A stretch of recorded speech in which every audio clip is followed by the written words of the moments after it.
Okay. Good morning, good afternoon, and good evening. Welcome to today's webinar on managing cybersecurity risks in a rapidly expanding grid. This is the 8th webinar in our 10-part series on cybersecurity and digitalization with a focus on supply chain cybersecurity in the energy sector. I am Scott Morgan, Principal Consultant with Enernex, and I will help moderate today's webinar. So thank you all for joining us. Please note that this webinar is being recorded and that all participants have been muted. The recording will be made available after the webinar along with a PDF of the presentation slides. Today's webinar will have live translation to Ukrainian.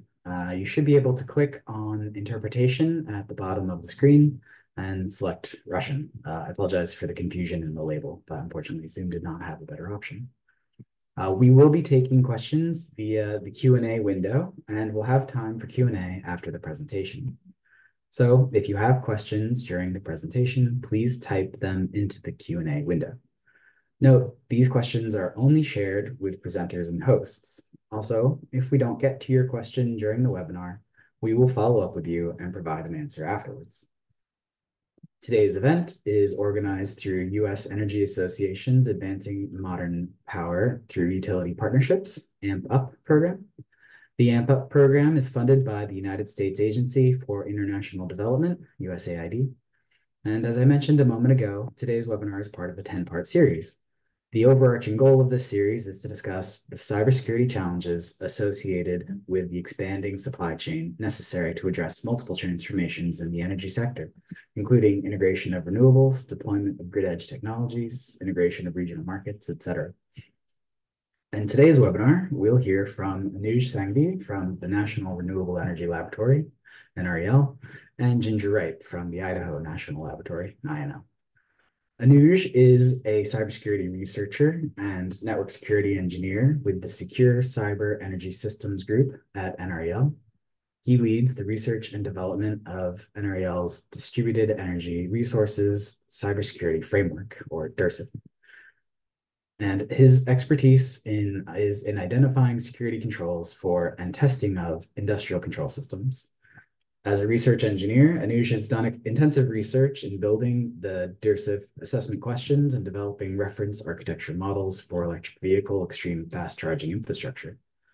He is also the lead of NREL's initiative in cybersecurity for water power with a multi-year, multi-lab Department of Energy Water Power Technology Office Cybersecurity Value at Risk Framework project. Ginger is the program manager for Cyber-Informed Engineering, CIE, at INL. She leads INL's implementation of the National Strategy for Cyber-Informed Engineering, developed by the Department of Energy. Ginger has led multiple cyber research programs at INL, including DOE CSER's Cyber Testing for Resilient Industrial Control Systems, or CITRIX program. Software bill of materials for the energy sector, critical infrastructure modeling and simulation, as well as nuclear cybersecurity. So before I turn it over to them, just a quick reminder to our audience, please enter any questions during the presentation via that Q&A window. And if we don't answer them along the way, we'll have time after the presentation. So with that, I'd like to turn it over to Anuj first. If you would please share your screen and take it away. Awesome. Thank you, Scott, and welcome everybody.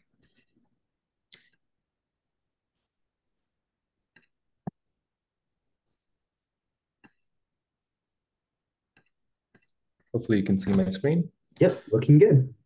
Awesome. Thank you everyone for joining. This is, as Scott mentioned, this is Anuj Sanghvi. I'm a cybersecurity researcher with the National Renewable Energy Lab here in Golden, Colorado. Today, we're going to be talking about one of the resources available through the FEMP website, as well as the NREL Distributed Energy Resource Cybersecurity Framework, which is a framework as well as an application that is available for folks to use to do self-assessments and conduct cybersecurity assessments. We will also dive a little bit deeper into one of the domains of the DERSIF, as Scott mentioned, and focus more on third-party dependencies. Let's get started.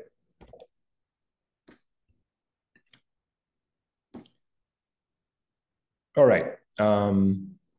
As a background, we all are very familiar with the changing ecosystem of energy systems in general around the globe, with new and new renewable energy assets coming onto the grid with diversified controls. And as part of the research lab here at NREL, we're advancing those future systems and identifying cybersecurity risk associated with it, as well as being on top of some of the mitigation aspects of those. A quick background on how the traditional grid is changing into a more prosumer or consumer focused asset distribution, as well as the ownership models, right? So this graphic provides an overview of the different types of generation sources that are coming onto the grid, as well as the complexity of controlling these generation assets. On the most right, you can also see a reference model of a smart home, and the different types of devices that get interconnected and controlled through not only the users, but also the utilities having control over these devices, as well as the aggregators having different types of ownership models of these devices. And all to say that this only adds to the attack surfaces of an adversary trying to manipulate or trying to disrupt the energy flow.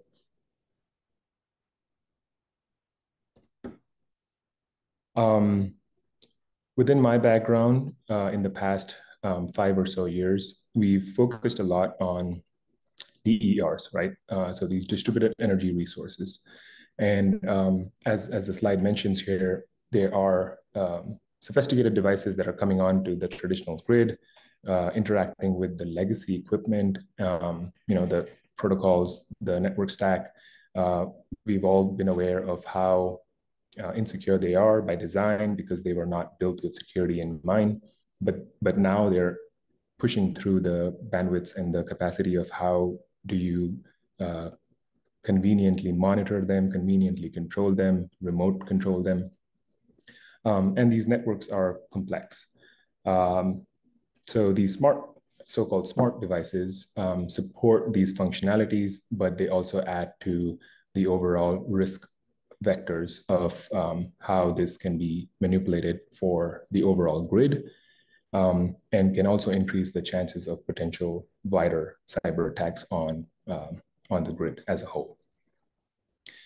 As a part of this research, we focused a lot on some of these specific sources of generation. Example being solar system, distributed wind systems, battery storage systems, and even electric vehicle charging stations when V2G or vehicle to grid becomes a reality. So a little bit of background of how we started doing these types of assessments. A few years ago, NREL started doing cybersecurity governance assessments for under-resourced utilities. And these governance assessments were primarily based off of the Department of Energy's C2M2, which is the Cybersecurity Capability Maturity Model. And this maturity model essentially helps organizations with improving their business processes and embedding cybersecurity controls within these business processes. These under-resourced utilities that really don't have the staff, the knowledge, or the capabilities to introduce new cybersecurity controls are really in need of prioritizing and assistance with resource allocation when it comes to cybersecurity control implementation. So while doing these assessments, we really focused on the processes, the policies aspect of cybersecurity, and tried to provide recommendation as a part of these assessments on how do you go about maturing on this cybersecurity journey. This was successful, and the Department of Energy really needed to expand these types of assessments, and that what gave birth to the Distributed Energy Resource Cybersecurity Framework. the DERSIF, as we call it. And this was, as this says, it was primarily targeted towards federal agencies, but it, as of today, as of 5 years of this tool being live, the majority of stakeholders that use this are non-federal users. And the way the DERSIF was adopted, we expanded the cybersecurity governance assessments with some of these technical management as well as physical security when it comes to legacy DERs or legacy OT, as we call it, the operational technology assets. And we'll get to that a little bit more. So like I said, now we call these as 3 key areas or pillars. So the DERSIF focuses on the governance assessments, the technical management assessments, as well as physical security assessments. And it's easily navigate. You can navigate to that right now on your phone, your laptops. It's dersif.nrel.gov, and start using it and start playing with it. Really quick on these pillars, the cybersecurity governance, as I mentioned, is basically out of the DOE C2M2. The 10 domains that you see here are the domains that you would see in the C2M2 framework model, the maturity model.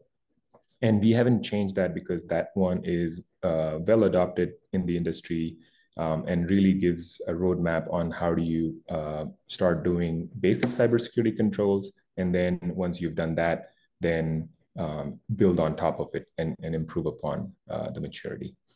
C2M2 works on something called MIL levels, which is the maturity index levels. And those MIL levels are a good metric to associate how cybersecurity control implementations within the processes and policies can be improved upon. Then comes, and this is what the extension of from doing cybersecurity governance assessment was we started adding new pillars and new controls to the framework. And it's still a work in development, as we know, because these devices are new. They have new capabilities. They interact in a different manner. So on a regular basis, we add and update controls when it comes to technical management as well as physical security. So technical management was focused on the account, the configuration, as well as the system and device management of any given DER integration. And the way DERSIF was built is you can take these assessments for existing renewable energy assets, as well as if there is a plan to incorporate new DERs onto your site as well as your organization, then you can start understanding the cybersecurity hygiene level controls and what priority would you want to associate these controls from. And then comes the physical security assessment, which is essentially looking at controls, implementing controls, the security controls that don't really have the sophisticated or the logical means to be implemented, right? So there are certain times devices that don't support sophisticated security implementations, like traditional IT security implementations. And sometimes it's needed to secure them physically as a last line of defense. And how would you go about doing that, right? So that particular pillar talks through and goes through like the administrative controls that you can put in, the access controls, the physical access controls you can put in, as well as the technical controls when it comes to physically protecting your legacy equipment. We're going to spend a little bit of time today on third-party dependency management within the governance pillar, as well as the external dependency management when it comes to organizations having dependencies on different types of vendors, service providers, manufacturers, and how might that dependency play a bigger role in the wider supply chain risk aspect. C2M2 does a really great job at expanding expanding some of these mill level controls, so all the way from mill 0 to mill 3, and have a designated roadmap as to how you can build upon having better contracts, having better service level agreements, and even delineation of roles and responsibilities, right? And I want to emphasize on delineation of roles and responsibilities because oftentimes we've come across these types of feedback as to who owns what part of the risk, right? The risk ownership and the risk accountability boundaries are vague.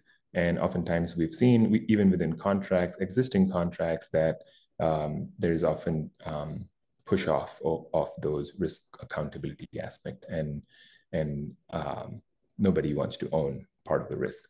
But doing these assessments really gives an overview and a plan of how do you make a certain entity, because there is a diverse stakeholder group, certain entity accountable of part of the risk, and have designated controls in place to make sure and ensure that the accountability is taken. And then there is a little bit of emphasis on the software integrity and the hardware integrity part, which is covered in the technical management assessment that folks might want to focus on when they go through the DERSIF application itself.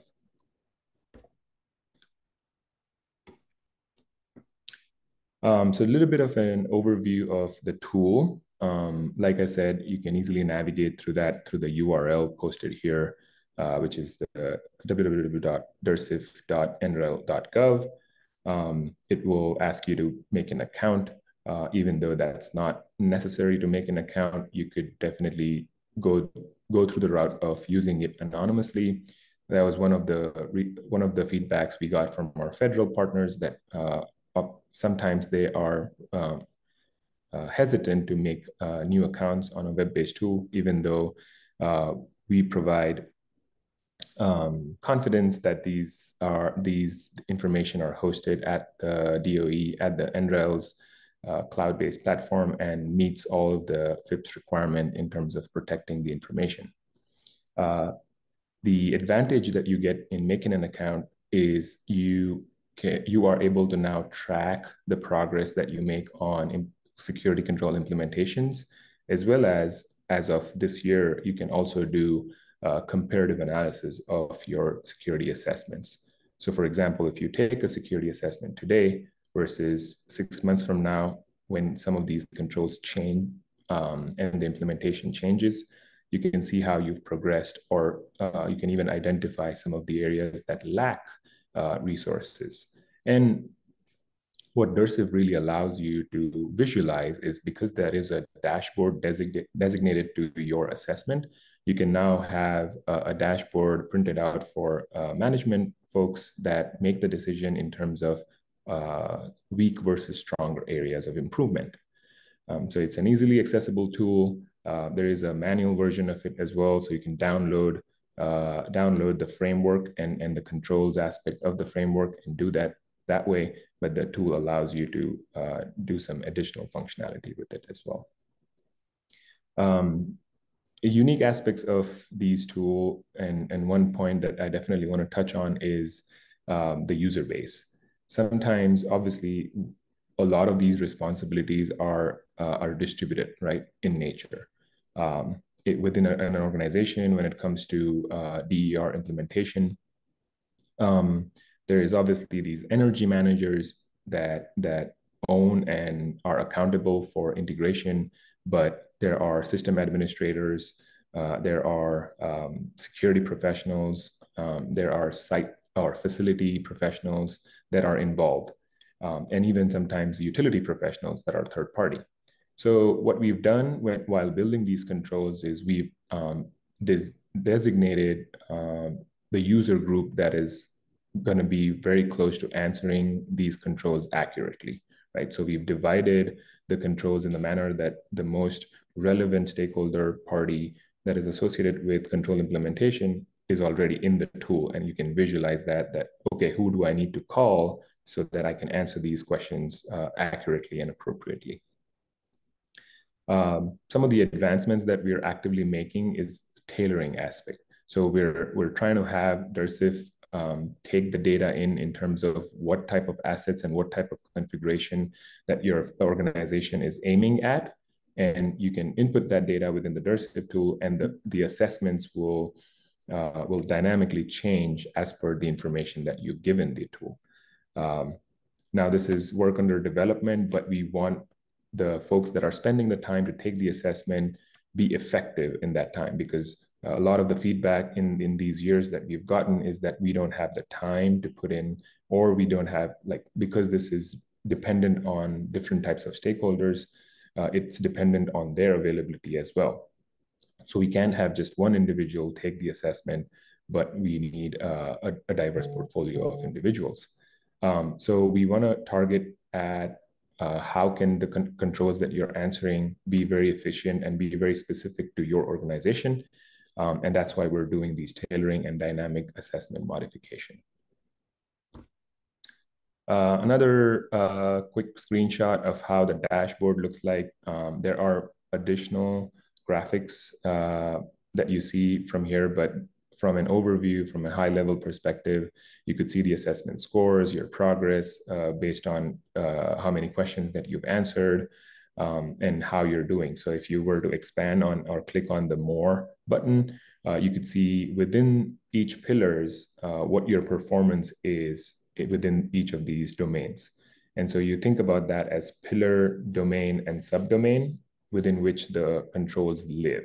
So and this is basically an organizing thing where we're trying to organize between pillars, domain, and subdomain, so that it's easy to track your progress and highlight the areas that you're weak or strong at.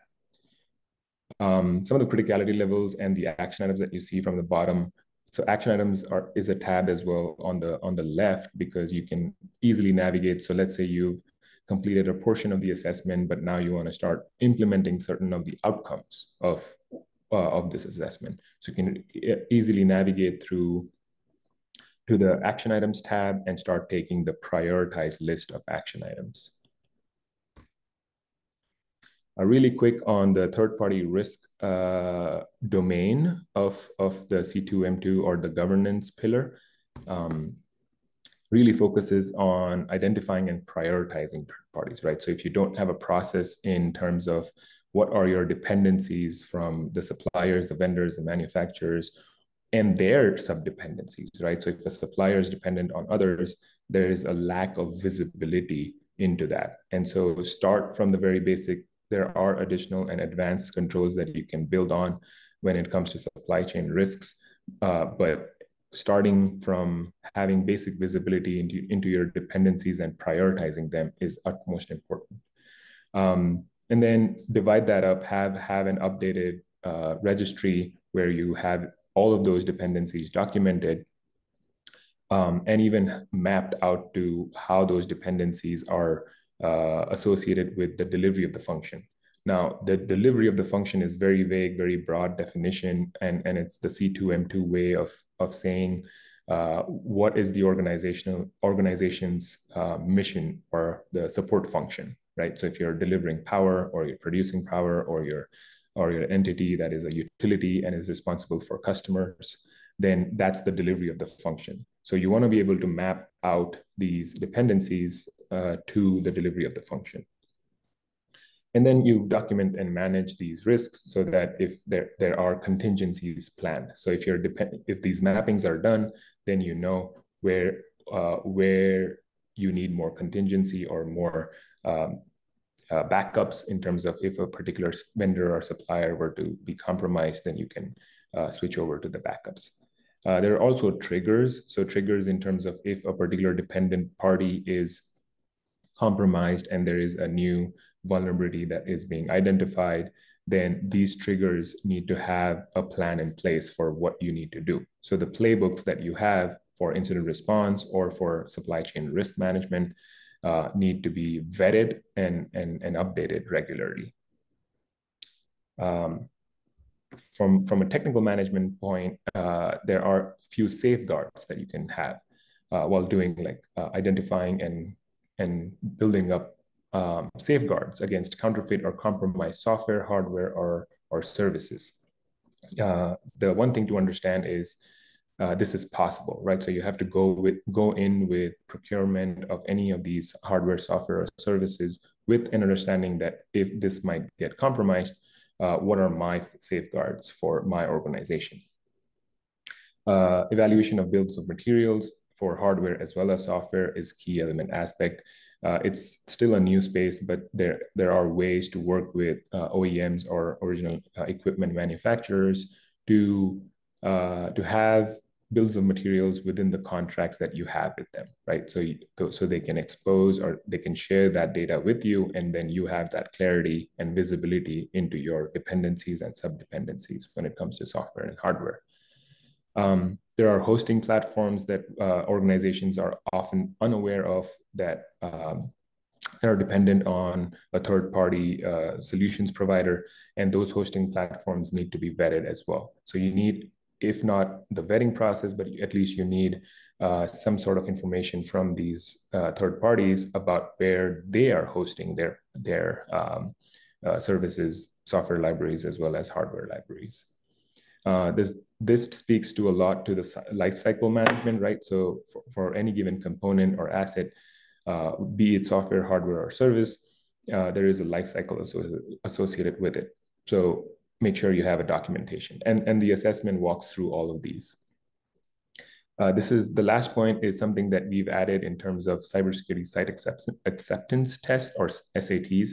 DHS used to do that, but never for cybersecurity tests. So we can then build some specific tests based on the cybersecurity analysis portion, and that could be included in your testing after the system, the software, hardware, service have been procured. Then you can introduce some of these cybersecurity site acceptance tests before putting them into deployment or into production.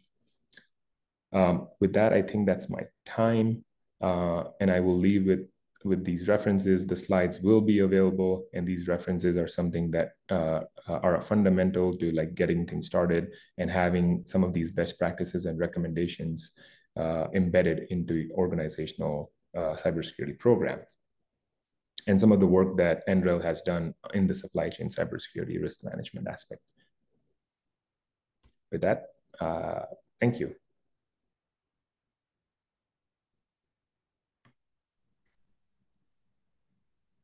Thank you, Anuj.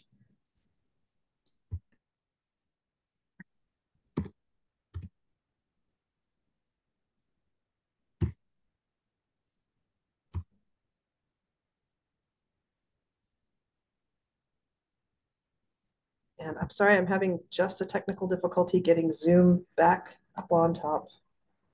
Just a moment, please. All good. There we go.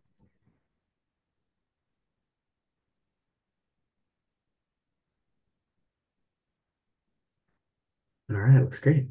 All right, thank you. And my name is Ginger Wright, and I would like to talk to you about cyber-informed engineering. I'd like to start with a story. Anuj has talked to us about a cybersecurity tool that allows us to identify and improve how we do what I would like to call traditional cybersecurity. And with cyber-informed engineering, we may do those things, but we also have an opportunity to add engineering into the mix for how we mitigate cybersecurity vulnerabilities. And so I'd like to tell you a story that illustrates how this can be done. I would like you to imagine that you are practitioners at a municipal water company. And in most municipal water companies, there are a selection of booster stations which are scattered throughout the city to ensure that the water system stays at the proper pressure. This pressure ensures that the water flows when someone turns on the tap, and it ensures that any biologic agents that get into this system are not able to develop to dangerous levels. So it helps to keep the water healthy. That is the purpose of these systems. And so for our municipal water utility, we have just received an invitation from a service provider. We spend a great deal of time doing maintenance on these booster stations by traveling in trucks from booster station to booster station. And it takes a great deal of our engineering time, and we spend our engineering time in transit. So we've gotten an invitation from a vendor to invest in a cloud-based monitoring service. It was developed by an external company, and it is hosted on a cloud service. So that would affect each of these pumping stations. The benefit of investing in this software is that suddenly we would be able to use our engineers much more effectively than having them travel from booster station to booster station doing operations. And we would know at our central office exactly what was happening, and we could make changes in the system from there. The downside of investing in this cloud-based monitoring and control software is that if an adversary was able to penetrate the defenses in the cloud host or a vulnerability in the software, someone may be able to make changes to the pressure within our water system. And so as the water company, the municipal water company thought about this, they thought about what they could do. They looked at the vendor and they used the kinds of questions that Anuj brought up to think about how was this software developed? What are the security practices at the cloud hosting platform? And can we understand how secure this software is? And in this case, let's imagine that we got great answers to those questions. The software was developed in a mature, deliberate way, and the cloud hosting is appropriate, SOC 2 certified. It has all of the checkboxes that we would look for. We still have a chance to add some additional security. So the team talked to the engineers and they asked, what are the worst consequences that could happen if an adversary penetrated this software and was able to manipulate pumps? They talked about having an adversary turn a pump off unexpectedly. And they decided that wasn't a real issue because they could simply get back in their trucks, go to the pumping station, take the pumping station offline from the control software, and continue operations as normal. They talked about having even all the pumps turn off at once, and they decided that still that would be a very difficult day, but it would not be catastrophic because they would simply return back to the state they operate in today. Then someone brought up a true issue. What if someone accessed a pump and turned it on and off and on and off so quickly that they broke it? They caused it to overheat or to shear delicate parts inside. And that, they decided, was a true catastrophe. That would require engineering and outages, and it would have the potential to put the water system at risk. So they thought about what to do. Certainly they could communicate with the software provider and tell them how important this software was and ask them to accelerate their security practices. But the challenge for the municipal water company was if that adversary penetrated the software, they wouldn't know it had happened until the adversary took an action. So they thought very hard about what type of security measure they could put in place as the water company that would be within their control. An engineer suggested, what about a time delay relay? What about a relay that receives a command and then will not act again for 20 minutes? The nice thing about that is that the pump can return to a steady state of operation within that 20 minutes. And so even if an adversary turned the pump on and off and on and off with 20 minutes between commands, the pump can handle that, and the team can get to the pump station and take it off of the software before any damage would occur.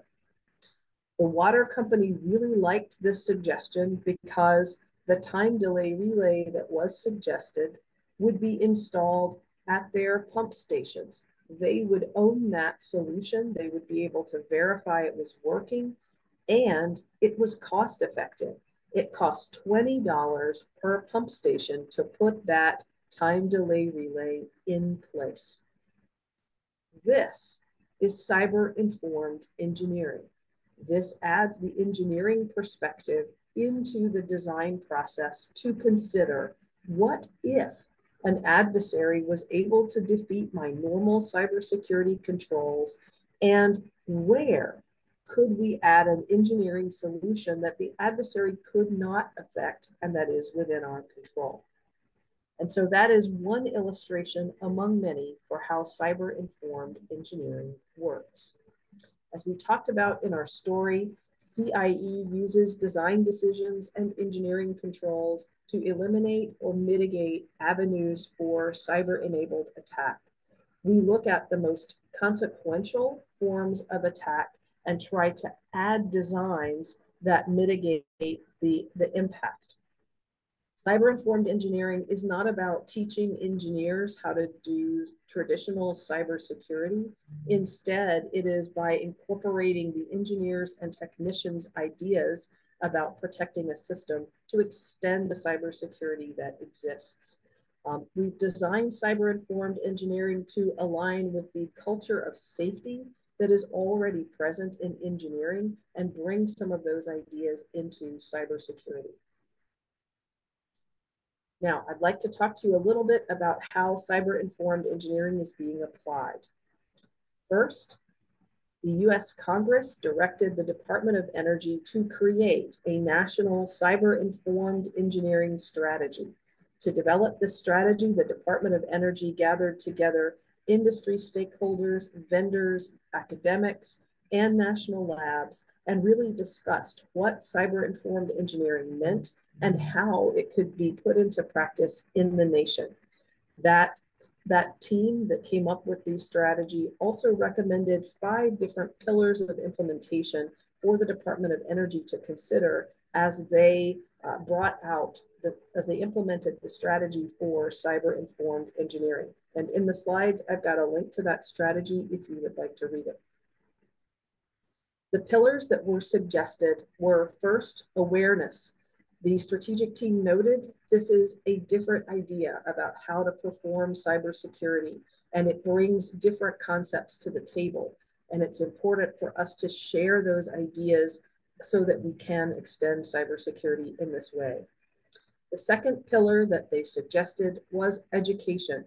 We've noted that at most engineering schools, engineering graduates are not given a deep education about how digital technology can fail and what that failure might mean to engineered systems, and how, as an engineer, they can design the kinds of protections against those failures or sabotage that they would for a safety issue.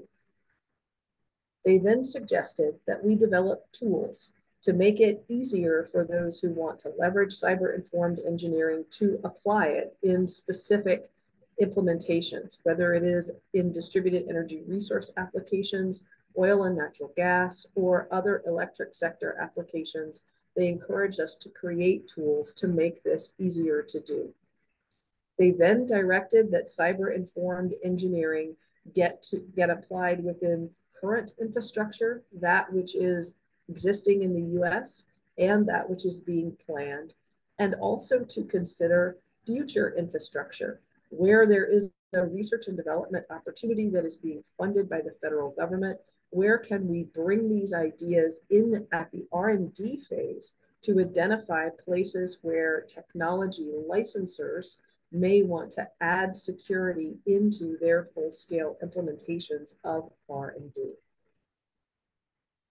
We developed 12 principles, and I won't spend time on these today, but I would love to talk to you at some length later about each of these principles and what it means. Most importantly, for each principle, we developed a key question.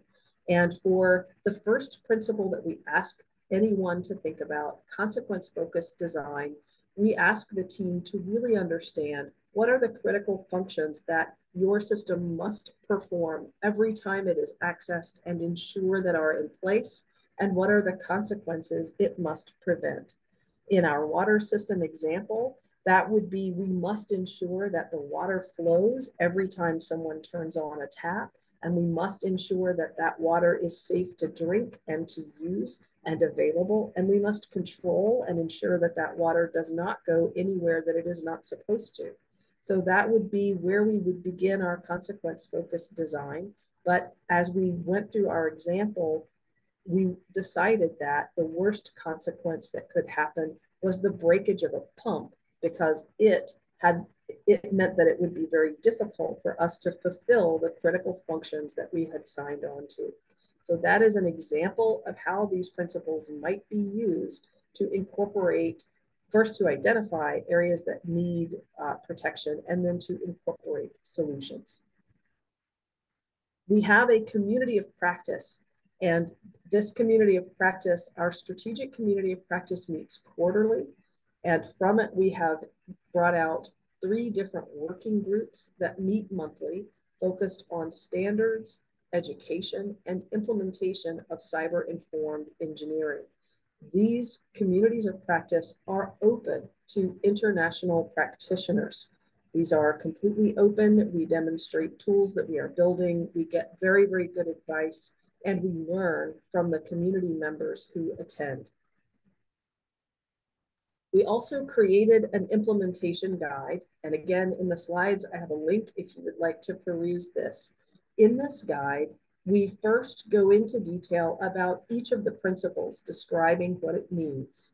And then for each step in the system development lifecycle, we present questions that a design team could consider, which might add to the cybersecurity protections that they put in place. Finally, at the end of the implementation guide, there is a case study that applies cyber-informed engineering to a water infrastructure example. We also want to make sure that we share that cyber-informed engineering is a what and not a how. There are many ways that an organization wishing to apply cyber-informed engineering can do so. If your organization uses the 62443 standard to apply cybersecurity, you can still put cyber-informed engineering in place as you follow 62443. If instead you use the cybersecurity framework, cyber-informed engineering may apply there.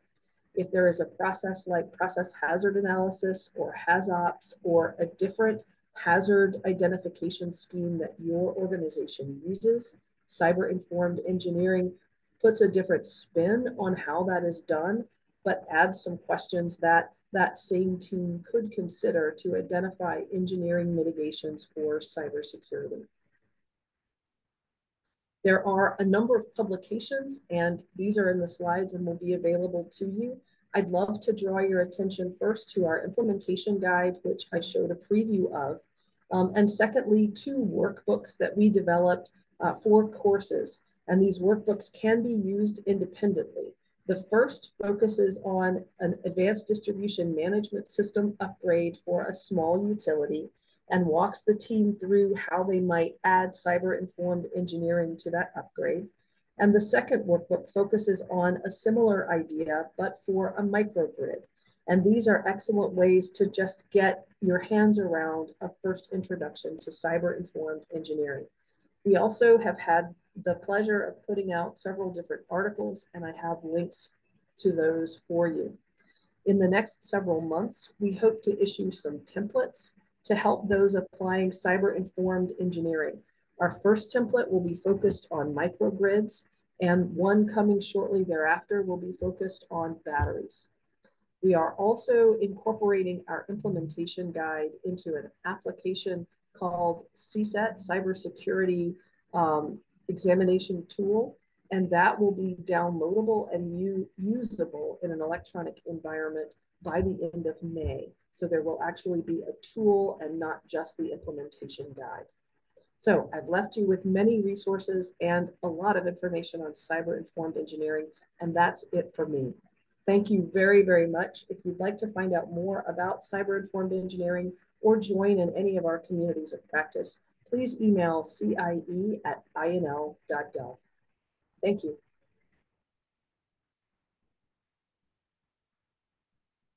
All right, wonderful. Thank you, Ginger, and thank you, Anush. So I guess one of the first questions I want to ask, I just want to confirm with both of you.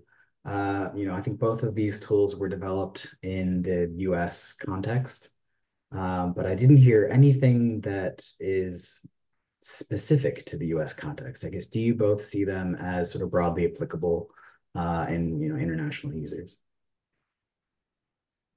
So Ginger, why don't we start with you? Okay.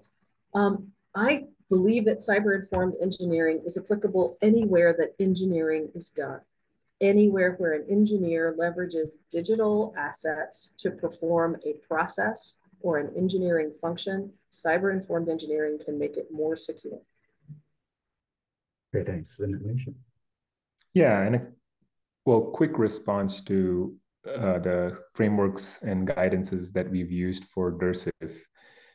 Even though they were built leveraging NIST, DHS, best practices, EPRI, IEEE, the controls that we've modified are flexible and dynamic enough. So taking these best practices, this is a framework which is agile enough to be incorporated by anybody, right? So we are building on top of the best practices that were developed with US-centric resources, but now this is an open framework for all. Okay, great, thank you. Ginger, I had a follow-up with you. I think you sort of alluded to this in talking about those workbooks, but can you talk a little bit more about the difference in applying cyber-informed engineering in kind of an upgrade scenario to an existing system versus maybe if you're planning out a new build kind of scenario? Thank you for that. So when you are in a new build, it is wonderful to have access to the conceptual design and to be able to incorporate engineering protections at the very beginning. Often with brownfield or existing infrastructure, you have what you have, and you may believe that your options are limited. But even with brownfield infrastructure, as our time delay relay example indicated, there are options still if a critical consequence is identified where an adversary may be able to have an undesired effect on that infrastructure. A cyber-informed engineering solution may be put in place. The impact might be recertification of that system. It may require outages, it may require downtime, but for those consequences which are unacceptable at any risk level, a cyber-informed solution may be an appropriate choice. Okay, great, thank you. Anuj, do you, any comment on that? I think with DER, I feel like a lot of times what we see is really expansion of kind of new generation technologies, but I'm curious if you have thoughts on that topic as well. So I think the one aspect of what DERSIF doesn't cover is some of these best practices for how would you design a particular DER asset, right? And that's more the CIE approach. DERSIF, when it was developed like 6 years ago, really focused on the roles and responsibilities of these OEMs, not in terms of designing or developing the assets, but in terms of the risk aspect of what constitutes to be their responsibility when it comes to some of these cybersecurity risk aspects. So whenever we talk about updates or patches or firmwares, we often depend on these manufacturers. So DERSIF really focuses on those I wouldn't say secondary, but there are still aspects of how OEMs can play a big role in supporting these deployments are maintained in a secure fashion. Okay, Yes, I think that's actually getting at another question I wanted to ask that maybe that partially answers it already. But as you see this sort of change to the prosumer model, and you have all these additional stakeholders and OEMs involved, can you talk a little bit more about how that expands the attack surface and sort of thinking about those risks? Sure. And that's an excellent question, and something which is we're getting to see live while we are, as customers and as homeowners, we're incorporating new charging stations in our homes, right? We are putting in solar on top of our roofs. And think about that as from a behind the meter or like a commercial aspect as well, as like newer complexes and newer buildings are incorporating newer battery systems. And the energy management systems that control all of these loads and demands are being more and more complex. And so that's, I think, is a very unique aspect of who owns what part and who has exposure to these types of complex networks and systems. And when I say that is the stakeholder group is diverse enough to say, now I am a potential stakeholder. I have the ability to have control over my networks, my systems, and that gets connected to the utilities systems. Are there attack vectors that are introduced? So when you're talking about, commercial spaces as like malls, like buildings that are accessible to the public, there are interconnected devices and networks that tie in the power generation and the power consumption aspect as well. And these are exposed. These were not built with inherent security in mind. So that's what I mean when I say that the attack surfaces are unknown and extended when multitudes of stakeholders start getting involved, and there was no guide in terms of telling you only have view-only access or you only have write-only access, right? So the level of access that these stakeholders have is unclear. And that's why the attack surfaces are on the rise. Okay, great. Yeah, thank you. So kind of another follow-up for you, Anish. So I was looking at the online tool, and one thing that kind of jumped out at me, maybe I wasn't using right, but one thing that jumped out at me, it seemed awfully focused at generating that list of assets and not really understanding sort of what you have in your environment and sort of the communication capabilities. One thing I might have missed, was there a way to sort of identify vendors for those assets and sort of do that survey across your organization of, exactly who is the OEM, or who are the set of OEMs that you're relying heavily on? Do you see a value to understanding them? Yeah, so that's an interesting question. One of the ways that we've tried to do that within Dursif is having an organizational profile now. So once you build that profile, right? So the profile will ask you questions about what type of an organization this is, what are your most recent concerns in terms of DER assets. So it would ask you the type of assets that you have or either are going to incorporate. And we don't go into details about what OEMs do you depend on, but I think the way we're trying to structure this is once the organization builds that profile, now you can have multiple facilities within that profile, right? The whole idea to do that is because the initial feedback that we received was, well, Endursif initially was only capable of doing one assessment at any given time and having one organization. So a particular organization is not limited to just one assessment because they have multiple facilities, multiple projects, and multiple deployments of different dynamic DERs. So that's what we've introduced is now that you can at least associate the type of assets that you're concerned about for a given facility, then you can build that out in Dursif and take an assessment. This will allow you to say, okay, now this assessment for this facility has a performance criteria or a performance score of so and so versus a different facility with a different performance score. So that way, from an organizational level, you can make those types of informed decisions as to what facility needs what type of resources. But going back to your question about, OEMs or like trying to incorporate the supplier aspect of these DERs, that's not something within scope for now.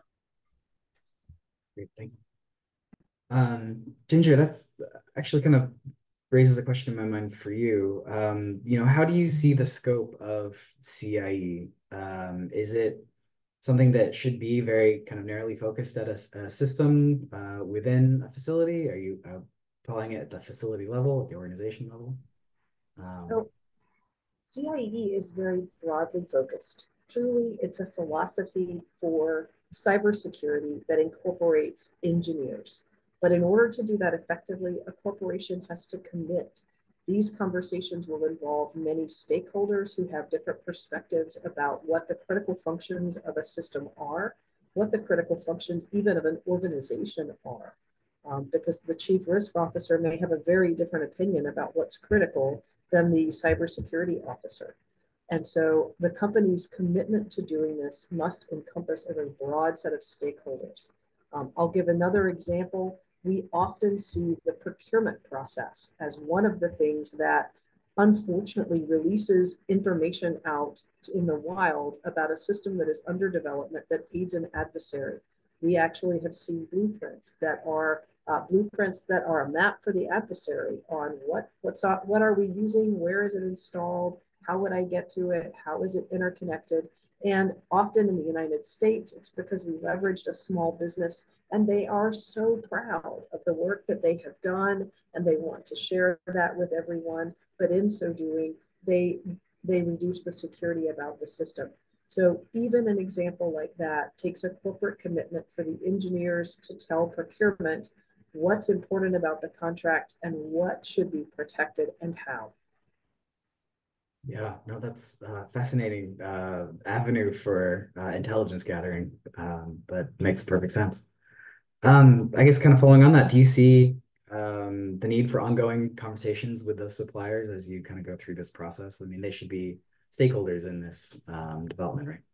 They should be. Cyber-informed engineering is very focused in our writing to date on the asset owner, the one who ultimately has to assemble these goods and services into a product that offers something for the community.